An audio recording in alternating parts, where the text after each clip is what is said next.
What's up, guys? So a couple days ago, I made a video called 5 tips for buying safely on Craigslist. In that, I just wanted to teach you guys how to go out there and buy your own thing. But while creating that video, I was thinking to myself that there's a lot more that needs to be taught for buying phones on Craigslist specifically. So this is not going to be steps. This is just going to be a list of tips for buying things on Craigslist. Hopefully it'll just be a good learning opportunity for you guys out there if you are looking to buy a phone on Craigslist. Some of the things that I've learned. So with that said, let's get into the tips. So the first step is, of course, identifying the carrier. If you want to use the phone on your own network, you're going to have to ensure that it can be used on your own network, because not all phones can be used across all networks. And we'll get into a little more of the differences between phones later on and why there's carrier locks. But anyways, you want to, of course, identify the carrier first. Ask the seller what carrier they use the phone for. That's the easiest way to tell at least one of the carriers that it can be used on.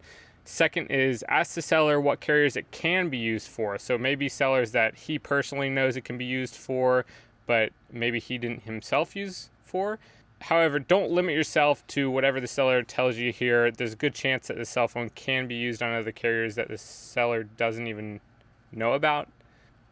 Also, you want to make sure to ask the seller if it's blacklisted by any carrier. So even though the seller can say that the phone is totally usable under AT&T, but he has no idea what other carriers it can be used for, ask him if it's blacklisted under any carriers. That way, if he says, oh, it's blacklisted under T-Mobile, well, chances are he had the T-Mobile phone or he stole it from somebody that was using T-Mobile and is using it on AT&T now.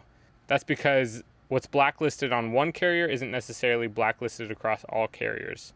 I feel like I'm using the word blacklisting right now without really actually describing what it means. So let me get into that now.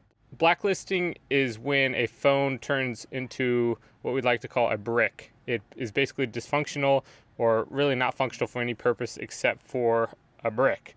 And so there's two ways a phone can turn into a brick, either by the manufacturer's choice or the carrier's choice. So if the carrier gets wind or gets a police report that a phone has been stolen, the carrier can blacklist the phone from their network so it is no longer usable on the network. And if the carrier decides to share their blacklist information with other carriers, it can continue blacklisting on. I haven't seen this happen often, but I do worry about it sometimes.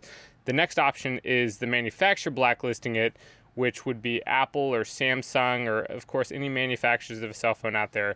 They can blacklist the phone, which could either look like an iCloud lock, or they could take the warranty off of it. They could, although the phone would probably still be usable on a network, you don't want that dirt on your hands. I'm under the impression that the manufacturer can wirelessly brick the phone themselves, but I don't think I've ever actually seen it been done except for Apple iCloud locking phones. So I'd worry more about the carrier side of things. Make sure to contact the carrier that you're going to use the phone on. That's a must. So, understanding the difference between CDMA and GSM phones. This is a really important distinction because if a phone is built solely for a CDMA network, it cannot be used on a GSM network. Now, you're going to have to look into this and look into the phone you want to buy to know whether or not the phone is only specifically designed for CDMA or GSM, but just to describe to you what GSM and CDMA actually mean, GSM stands for Global System for Communication, whereas CDMA stands for Code Division Multiple Access. And regardless of what the acronyms mean, it's basically just two different networks that phones can use. So CDMA is carriers like Verizon, like Sprint. You can look up a list of what your provider is, whether it's CDMA or GSM, but GSM is major carriers like T-Mobile or AT&T. And the thing about this is if you're buying a phone, you want to make sure that it can be usable on the carrier. So typically you can buy a T-Mobile phone and use it on AT&T, or buy a Verizon phone and use it on Sprint, although that shift is a little more finicky. However, for example, an AT&T phone can be more difficult to use with Verizon because of that CDMA GSM gap. With that said, there's plenty of phones out there that have both CDMA and GSM technology. Again, just check and make sure to check this. Another important thing to check is if the phone is under contract. If you're going to buy a phone on Craigslist, it's important that you understand where this phone came from. whether this phone is on a contract that's a 2-year subsidized $200 for a $600 phone contract, or whether it's the type that you pay in monthly increments, because depending on whether the phone's paid off or whether there's still some money owed on the phone, you could be in some trouble with either the carrier or in trouble if you're looking to go from T-Mobile to AT&T with the phone, because the phone, if it is under contract or if there are payments due, chances are it will be locked to that carrier until all the payments are done or until the contract is up. So at this point in the video, you're probably asking yourself, how do I check if this phone works with my carrier? Well, if you've talked to the seller and identified that the phone is a GSM phone or a CDMA phone, and the seller tells you that it's not blacklisted on any network, at that point, meet the seller in person and look over the phone, make sure everything's in good working condition. And after you do that, take your SIM card out of your phone right now, throw it in that phone, and make a quick phone call. That is bar none the easiest way to make sure that the phone works for your carrier in the moment. However, what's important to note is that no test is flawless in this case. Although you can pop your SIM card in there one time, make a quick phone call, and the phone call goes through, that means the phone isn't blacklisted on your carrier.